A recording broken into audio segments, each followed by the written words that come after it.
Meghan Markle and Prince Harry have been voted the most unpopular royals and are now taking legal action against the British Tabloid Press. But why do so many people dislike Meghan, and why is she being blamed for the change in Harry?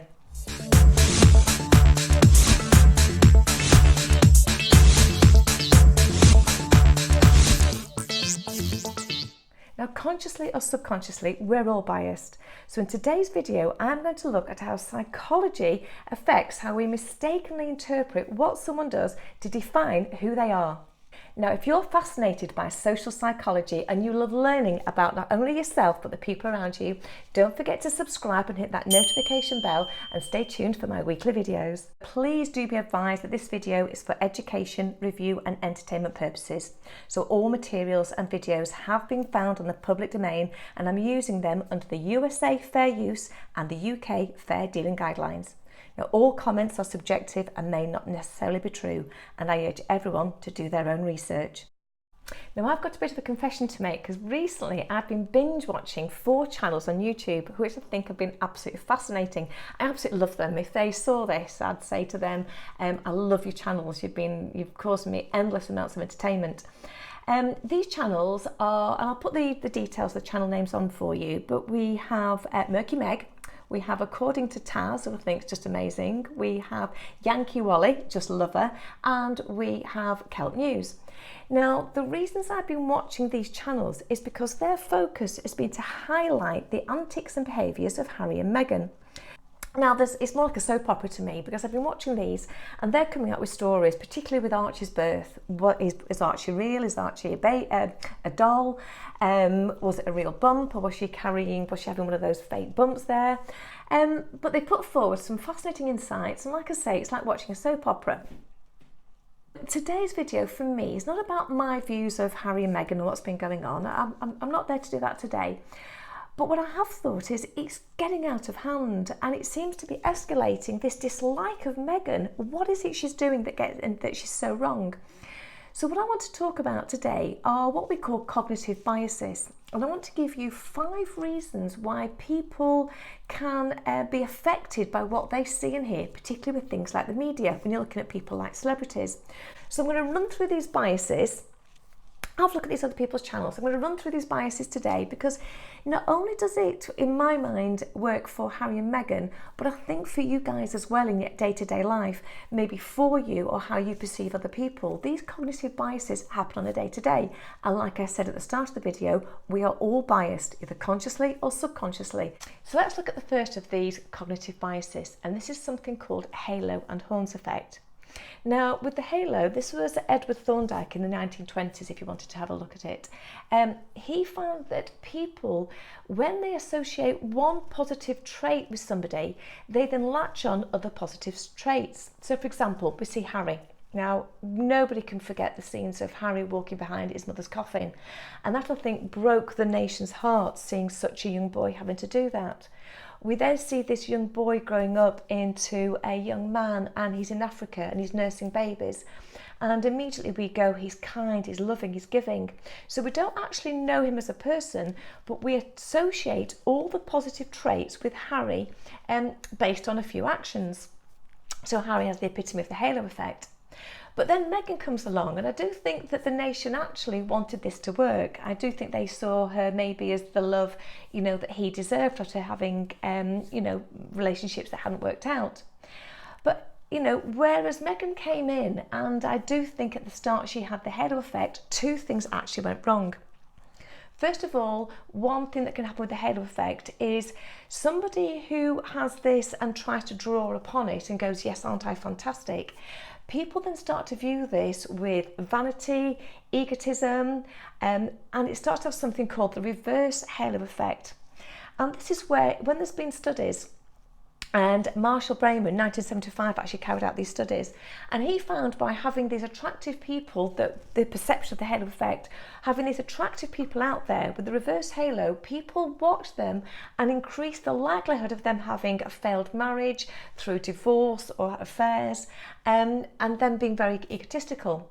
So I think what's happening to Meghan is she started off with the halo effect. We thought, oh my, my word, she's coming, she's going to save Harry, live happily ever after, this fairy tale wedding. But Meghan then started to draw on a few points, which then had the second thing with Meghan, which is the horns effect. Now, this is when you see one bad thing that somebody does, one little niggle that you don't like. And I think for Meghan, it started off simply by holding Harry's hand, the engagement photographs that they had. And she's there, she's holding a hand and she's like hanging on to him. And not only was this sort of against the royal protocol, William and Kate didn't sort of have to do this public display of affection, but it was a little bit possessive. So we were seeing our Harry, we were seeing this young boy that walked behind his mother's coffin, and we were watching this woman saying, he's now mine, and we maybe were having this perception of, how dare you, you're taking him from us. So she tried to have this possession, so the horns effect was instigated. Once you have just one thing with somebody that you don't like or you disagree with, what then happens is you associate every other negative aspect with that person. In other words, whatever she does, we try and find the bad in it, and there's something we don't like.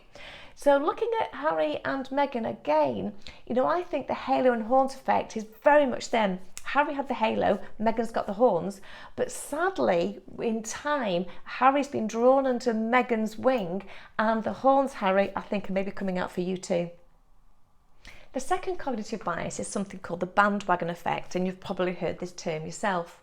Now, the bandwagon effect is when you don't actually believe in something because it's your belief. It's where you go with something because that is the belief of the majority. In a business situation, we call it groupthink. So if you're having a workplace situation and you have a board table and 9 out of 10 agree to go one way, the 10th person is more likely to agree with them based on something called groupthink. But the bandwagon effect is where people actually latch on to what they believe the majority of people are believing and feeling. So the press started to turn against Meghan. Again, the various, the horns effect, one thing she does wrong leads to another and another. But the bandwagon is then, Meghan came out. Meghan, her expensive dresses, the flights, and all of these things happened. But what people started to do was hear this negative press, and if they originally thought they were a great happy couple and they loved Meghan, they jumped on the bandwagon and started to follow the majority. So really, they were on to a bit of a losing battle. So for me, the bandwagon effect has probably had a huge impact on the world's opinion of of Harry and Meghan. Now, the third cognitive bias is something we call choice supportive bias. And this is where you have an option, you have a decision to make. So let's say, for example, you're going to buy a car, you have a choice between a black or a white car, and you choose the black car. You will then find every reason to support your choice. So you will have a look at all the reasons why the white car was the one that you didn't want to have. The white car will actually show more dirt, when in fact, actually, I think black cars show more dirt than the white. Which is totally relevant to what I'm talking about today. However, what we're talking here about is whatever side of the fence that you're on with Harry and Meghan. So let's say you love Meghan. You will then find the sites, find the information, and be more interested in reading that information to support your choice. If you are against Meghan, you will then seek out and view and watch and read the media, the press, etc. that supports your view. So what you do is you seek out other information that supports the choice that you have made, and you disregard any information that goes against the choice that you have made. So even if a newspaper or press now start writing positive things about them when you felt negatively, you actually won't read that in a positive light. You're more likely to put that to one side.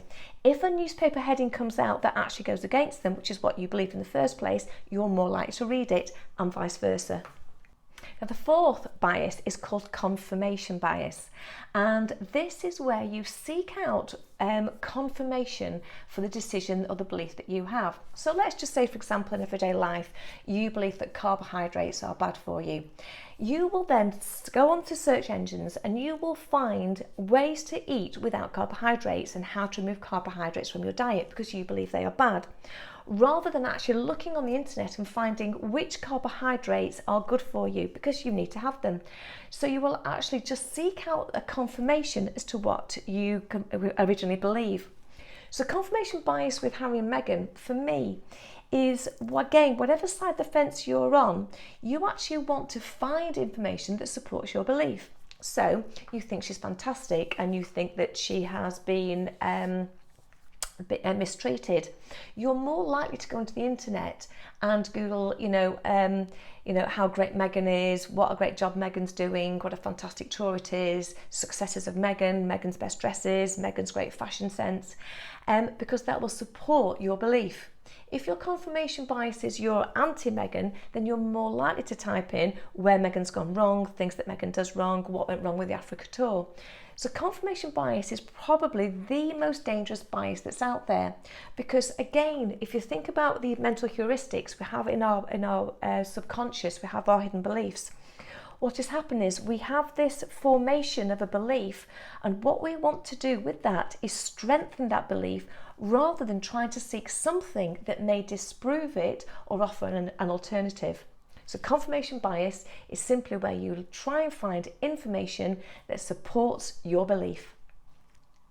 Now, the fifth bias is something called selective perception bias.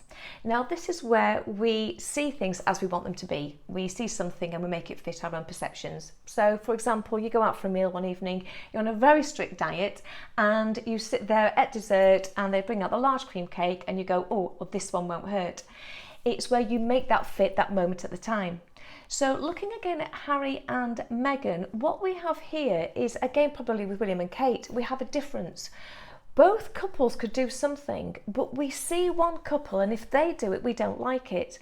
So, one example for me is Meghan wearing the off-the-shoulder dress when she was very heavily pregnant and she's holding a baby bump, which seemed to cause a huge amount of negative publicity for her.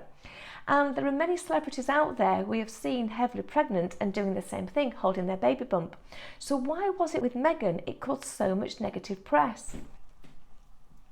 So there we have 5 cognitive biases. Now, there's no way that I'm saying that these are what are causing the negative press. But I think what I am saying is it's very easy to subconsciously judge people and make decisions based on information that has no validity. And I think we do this in day-to-day life. It is not just about the royal family or Harry and Meghan in particular. There are times where I have made a judgment. I've seen Meghan walk in front of him many a time and shaking hands with dignitaries and having the lead in the conversation. And I'm there maybe making a perception that says that she's forcing herself, she's in the lead and she's pushing Harry into the background. And there are many images out there where you see Harry hidden very much at the back. So it's very easy for us using these biases that we have to formulate what we believe is actually happening or occurring in their marriage or their life. So what if the reality is that Harry is actually struggling? What if the reality is that Harry is actually being propped up by Meghan, who is saying to him, it's okay, I'll get us through this. It's okay, I will take the lead, you stand back, and she is supporting him. I'm not saying that's the case, but we don't know. There are always 2 sides. I do think there is lots more to come out. And I do think this is far bigger than what has currently only been released by the press.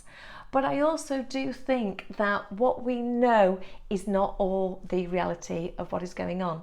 Now, I am going to be going next week from the other perspective. This week I've gone from us looking in, but I'm going to look next time what potentially is going through their mind and what potentially they're thinking and feeling as to why they're behaving and what they think of the public. Again, just psychological viewpoints. I'm not saying these are the cases. I'm just putting forward some things about people. I do hope you've enjoyed the video. I do hope you found it interesting for personal and professional reasons, and not just for the entertainment for Harry and Meghan as well.